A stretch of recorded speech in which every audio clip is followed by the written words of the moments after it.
Salut tout le monde, c'est Raphaël, on se retrouve pour une toute nouvelle vidéo Lego Review. Aujourd'hui du set 75-412 dans la gamme Lego Star Wars, recommandé pour 6 ans et plus, contenant 119 pièces, sorti le 1er juin 2025 au prix public de 19,99 €. On va bien évidemment parler du pack de combat Night Trooper contre Death Trooper, basé évidemment sur la série Ahsoka, et on va tout de suite commencer par la mini-figurine. Juste ici, vous avez la fun du Night Trooper, une fun plutôt intéressante à retrouver dans ce Battle Pack, car c'était une fun jusqu'alors exclusive au set du duel de Ahsoka Tano sur Peridea, un set tout de même à 55 €, ce qui fait que cette fun est plutôt cool à retrouver dans un set à 20 €, beaucoup plus accessible et plus facilement en promo aussi.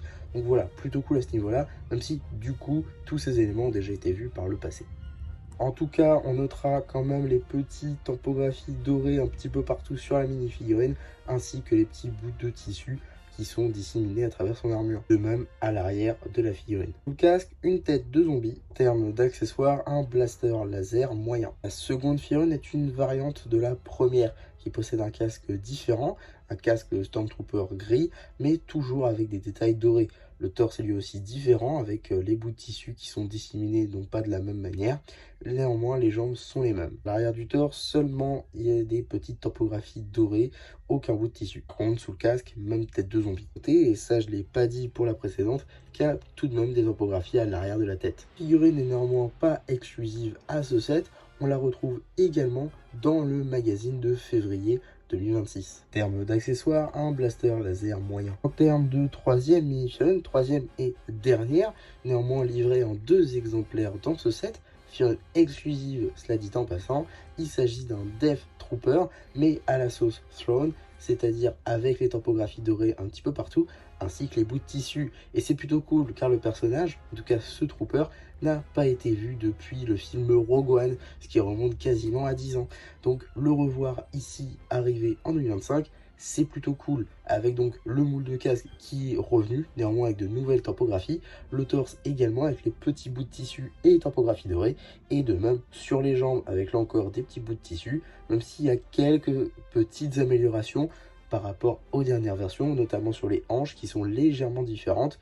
On notera d'ailleurs qu'il n'y a aucune topographie dorée ou bout de tissu dessus, permettant potentiellement d'améliorer nos figurines de 2016. À l'arrière, là encore, quelques topographies dorées et des bouts de tissu. Casque, une tête de zombie, encore une fois la même, avec toujours les topographies à l'arrière. En termes d'accessoires, un blaster moyen ou un blaster grand. Évidemment, parce qu'on n'a pas que des mini-figurines dans un Battle Pack, on a également une construction ou plusieurs.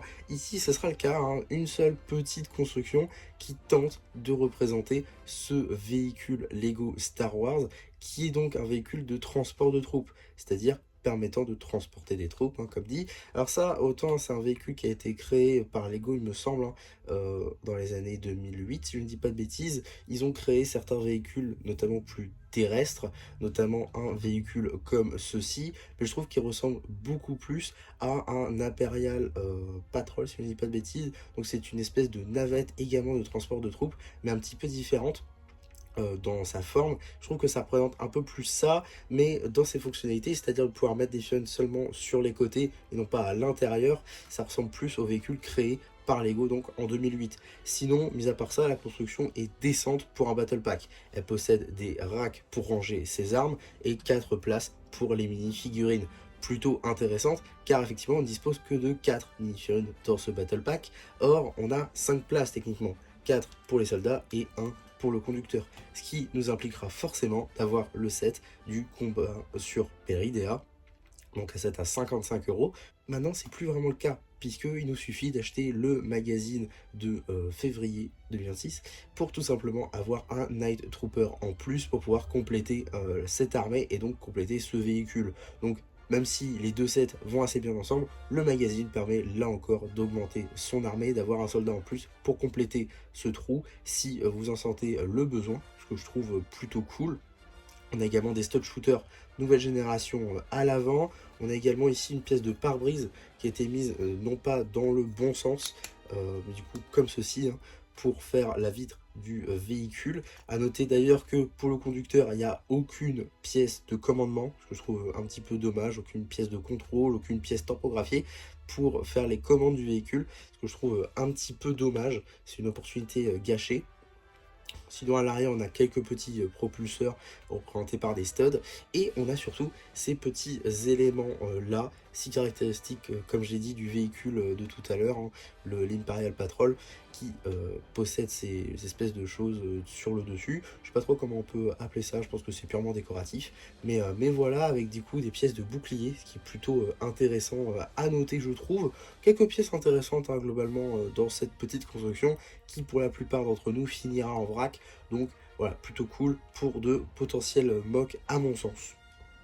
En tout cas voilà pour ma review de ce set, globalement un très bon set si vous avez aimé la série Ahsoka, un très bon set également pour l'avenir forcément, hein. Le grand amiral Thrawn maintenant est un personnage qui va devenir capital pour la suite des films et séries Star Wars, ce qui veut dire que son armée le sera aussi, et que potentiellement on ne reverra pas de Battle Pack de cette armée d'aussitôt. Donc si vous voulez faire des mocks ou tout simplement avoir des figurines pour les films pour futur et à venir et prochain, il vous faudra sûrement ce set à coup sûr. En tout cas, voilà ce que je pouvais vous dire sur ce set. J'espère en tout cas que ça vous aura plu. Surtout, n'hésitez pas à me dire en commentaire. N'hésitez pas non plus à liker la vidéo, à vous abonner, à partager. Et moi, c'était MC qui vous dit bye bye.